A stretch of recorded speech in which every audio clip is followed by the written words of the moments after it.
Olá, seja bem-vindo à Culturaria da Rê. No vídeo de hoje a gente vai continuar a leitura do nosso livro e vamos ver para onde Ulisses passa agora. Ele vai passar pelo inferno, pelas sereias, Sila e Caríbides e a Ilha do Sol. Tem muita coisa para a gente conversar. Fica comigo até o fim do vídeo que eu vou te contar. Faça esse vídeo chegar a mais pessoas no YouTube. Deixe seu joinha, se inscreva no canal e ative o sininho. Toda semana tem vídeo novo por aqui. Agora, vamos para o nosso conteúdo. O tópico que a gente vai ver hoje está aqui na página 112 e ele se chama Os Sem Nome, os Sem Rosto. Vernão vai começar falando de Ulisses no Hades, né, que é onde ele ficou sabendo que ele tem que ir para encontrar o Tiresias para poder saber como é que ele volta para casa, né, que Circe mandou ele para lá. Então ele vai descer no inferno e a descida aos infernos, ela tem, historicamente é interessante porque ela mostra como é que a antiguidade via esse inferno, que não tinha bem esse nome, essa conotação que a gente tem, mas um submundo, o mundo dos mortos. A descrição que é feita aqui por Homero começa a montar o imaginário de como é o submundo, de como é a vida após morte. Então tem essa parte de cultura que é bem interessante, e tem a parte mítica, justamente, da descida ao mais profundo de nós mesmos, né? A gente sempre fala, ai, minha vida está no inferno, ai, parece que eu estou no inferno. Ou seja, é lá no inferno que vem as provas, que vem as grandes revelações, que vem a visão de mundo que a gente monta as experiências mais profundas. E é lá que ele vai descobrir como é que ele vai voltar para a sua origem.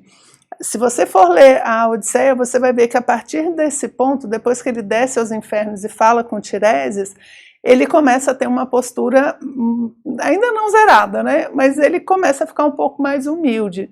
Ele começa a tentar realmente ouvir os deuses. Então é um ponto de marco dentro da história da Odisseia.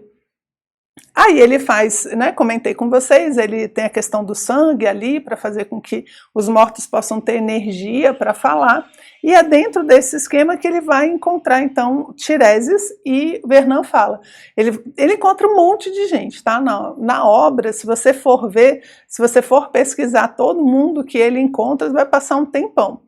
Algumas figuras são importantes, como por exemplo saber que a mãe tinha morrido, né? Ele está fora de casa já faz quase 20 anos, então ele não sabe o que está acontecendo em Ítaca.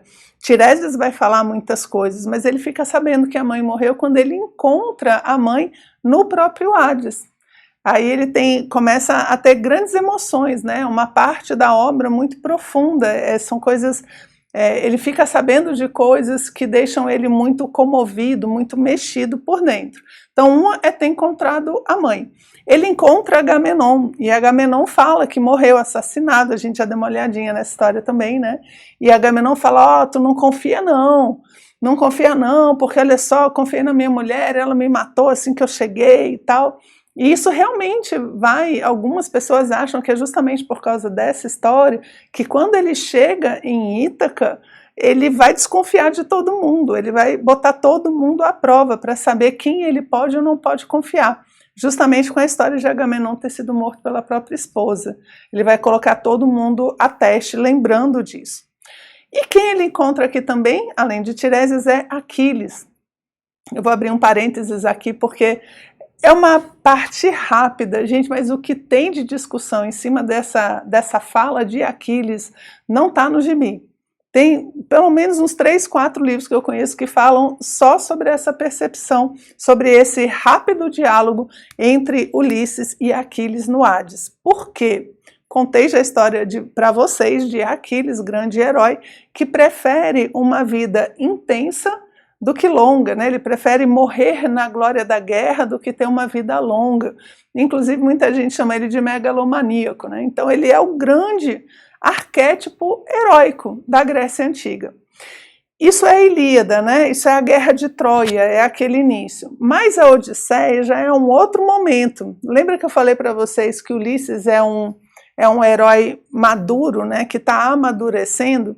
E quando ele encontra, então, Aquiles lá no inferno, o que Aquiles vai falar para ele? Que ele preferia ser um pastor sem nenhum tipo de posses, e aí tem a versão que o Vernon coloca aqui, né? Um pastor que vive na lama, não sei o que, do que reinar entre os mortos. Eu, quando li da primeira vez, eu interpretei mais assim, ó, é vida e morte, né? O cara prefere estar vivo do que estar morto. Mas como ele fala que prefere a vida de um pastor, é como se ele estivesse falando que a vida do pastor ainda é melhor do que morrer heroicamente. Como se a glória da morte heróica em guerra, em batalha, não valesse a pena. É melhor viver como pastor do que você morrer. É como se aquela glória que ele achou que justificasse tudo, né, justificava tudo, não justifica. E isso, gente, dá muito pano para manga, porque mostra uma mudança na visão do arquétipo grego, da educação grega. E é bem interessante você imaginar que o próprio Aquiles mudou de opinião, mudou de ideia, depois de morto. E dentro de uma civilização que precisa guerrear, né, que está em muitas guerras, né, lembra que a Grécia eram cidades-estados, todas em guerra, sempre uma ali contra a outra, não é comum que você faça com que a pessoa tenha medo da morte. Justamente porque é a batalha, né? Você precisa de uma cultura que fale bem que coloque a glória da guerra como sendo algo que vale a pena. Muita gente discute, tem milhões de coisas sobre isso. Então, eu queria só abrir esse parênteses, né? Se você tiver curiosidade, dá para aprofundar muito mais nesse discurso de Aquiles. Discurso não, porque é curtinho, né? Nesse bate-papo aí dos dois. Importante porque é a mudança de visão do herói. Não só Aquiles mudando, não é um simples mudar de ideia, é uma mudança cultural, por isso que é tão importante essa passagem aqui no Hades, tá? Então ele vai encontrar Tiresias agora, e Tiresias vai falar tudo que acontece, tudo que vai acontecer. Ele conta o final da história, é o maior spoiler que a antiguidade já fez. Tiresias conta tudo que vai acontecer e ainda depois. Muita gente não repara, mas Tiresias fala do que vai acontecer depois que ele chegar em Ítaca e no final da vida dele, porque ele fala que ele não vai morrer em Ítaca. Olha, tu vai chegar em Ítaca, você vai encontrar Penélope, os pretendentes, vai matar todo mundo, tal, vai ficar feliz, mas você sentou em cima do formigueiro, você não vai conseguir ficar parado em Ítaca, e você vai por mares nunca antes conhecidos, você vai morrer no mar. Ele não vai morrer em casa, ele vai morrer no mar. E é interessante que é esse gancho que Dante pega lá no Inferno de Dante, na Divina Comédia, quando ele conversa com Ulisses. Dante, na sua genialidade, ele escreve essa história do que acontece com Ulisses depois que ele chega em Ítaca até o dia da morte dele. Ele complementa, escritores geniais e grandiosos podem fazer isso, né? Então Dante termina a história de Homero, termina a história da vida de Ulisses, tá? Porque ele encontra Ulisses, né? Dante encontra Ulisses lá no inferno. Mas isso é um outro vídeo. Bora lá. Então encontra Tiresias, diz tudo que ele tem que fazer. Ele passa lá na ilha de Circe, sai do inferno, passa na ilha de Circe, pega uns mantimentos, alguns detalhes ainda, né, do que vai acontecer, de como ele tem que fazer, e ele se coloca então a caminho. Quando ele vai andando, ele passa primeiro pelas sereias. E as sereias, olha, tem várias versões. Em algumas são mulheres belas, em outras são mulheres pássaro, enfim. O fato é que elas moram, e Vernon também coloca isso, numa ilha repleta de cadáveres. Né? Elas estão lá na sua ilhazinha e em volta os cadáveres dos homens que foram seduzidos. Sabendo já do perigo, Ulisses coloca a cera, né? Ele foi avisado por Tiresias, pela Circe, coloca a cera no ouvido dos tripulantes e se coloca no mastro, porque ele quer ouvir o canto da sereia, ele quer saber, ele quer ter experiência, ele quer entender, ele quer saber se ele é forte o suficiente. E ele nem é tão forte assim, porque ele fica tentado aí nas sereias, só que ele fala para a tripulação dele, fala, olha, se eu tentar sair, vocês me amarrem com mais força, não deixem que eu vá.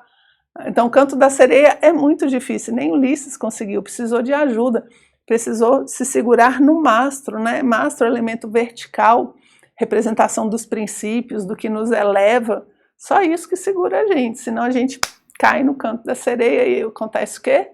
Morre seduzido, ok? Então não vamos cair no canto da sereia. Ele passa, e Vernon até fala, né, que quando ele passa na frente da Ilha das Sereias, o vento para, então ele vai passando bem devagarzinho.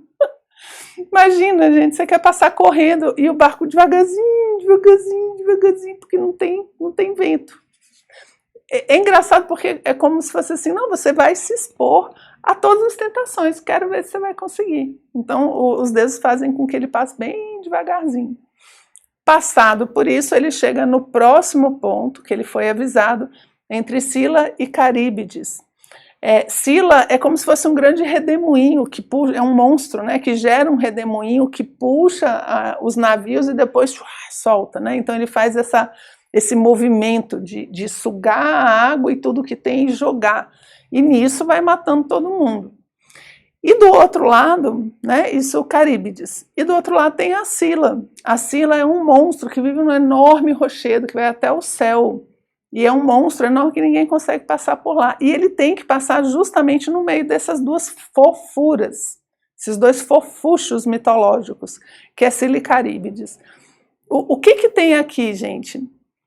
Uma situação que a gente passa muito na nossa vida, que é uma escolha onde não tem como ganhar, você vai perder, você só pode escolher o que você quer perder e se é muito ou se é pouco.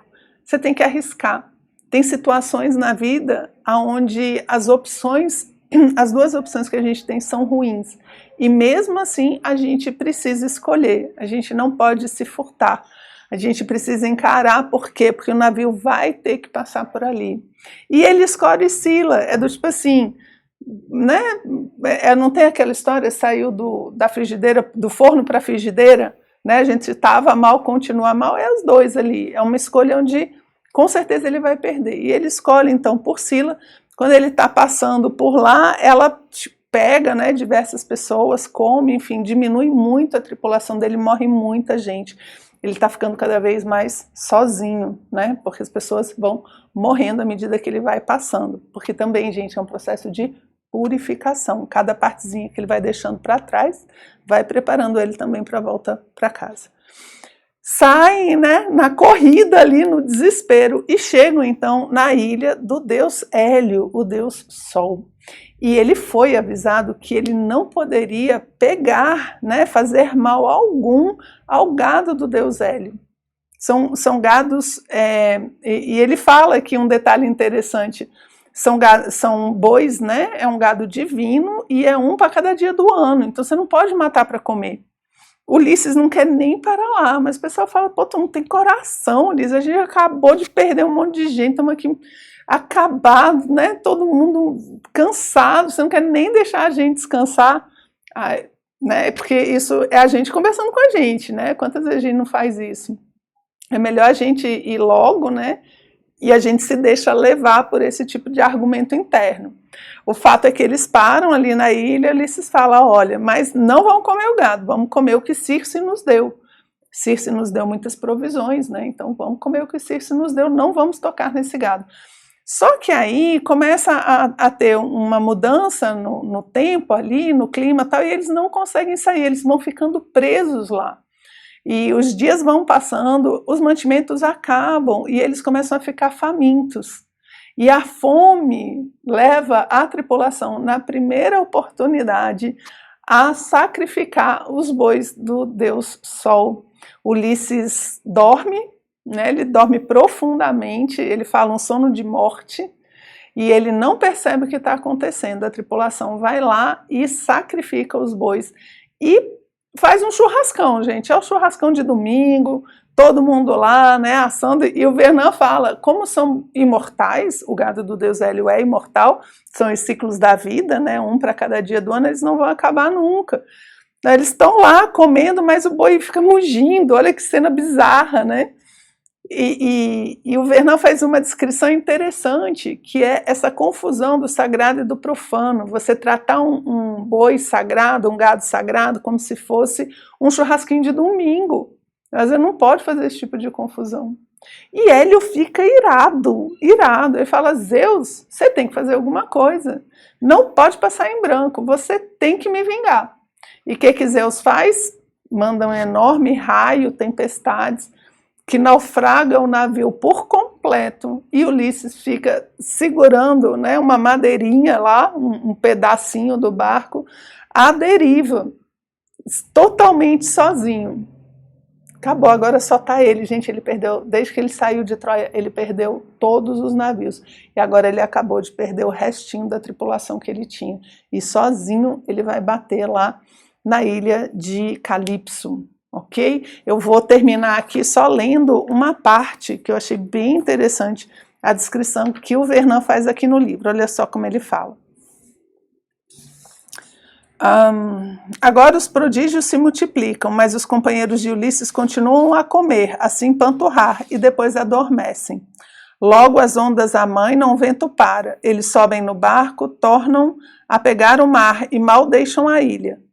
Hélio se dirige, dessa vez não a Poseidon, mas a Zeus, a quem diz: olha o que fizeram, mataram meus animais, tens que me vingar. Se não me vingares, eu, Sol, deixarei de brilhar para os deuses imortais no éter. Deixarei de brilhar para os humanos mortais, que na terra vêm sucederem-se os dias e as noites. Irei brilhar para aqueles lá embaixo, para os mortos. Descerei ao Hades, e minha luz iluminará as trevas. Gente, olha a ameaça de Hélio. Olha só o que ele está falando. Olha, eu vou botar este mundo de ponta cabeça. Eu vou trocar literalmente o dia pela noite. Eu vou iluminar os mortos. A terra vai secar porque não vai ter mais sol, não vai ter mais luz. Eu vou inverter as coisas. Por quê? Porque foi isso que eles fizeram, né, com o gado. Trataram o gado, profanaram o gado sagrado. E quando isso acontece, é necessário uma reparação. E é isso que Hélio está pedindo. Aí ele continua aqui, ó. Por falta de vigilância, Ulisses deixou seus marinheiros cometerem o erro de confundir o sagrado e o profano, a caça e o sacrifício, misturar tudo, e agora há o risco da noite ser iluminada pelo sol, e de ali onde ele brilha, essa mesma noite se instalar. Você vai ter o que se essa ameaça de Hélio se instaurar? Você tem o fim da vida, o fim da ordem, aquela ordem que Zeus demorou tanto para instaurar. O que Hélio está falando? Eu vou desfazer, eu vou matar, eu vou acabar com essa ordem, se você não me vingar. E é por isso, então, que Zeus se vinga. E quando Ulisses fica sozinho, a gente chega agora ao indivíduo. A gente chega à unidade. Ele está sozinho e ele vai parar na ilha de Calipso, que a gente vai conhecer essa história no nosso próximo vídeo. Espero que você tenha gostado e a gente se vê lá.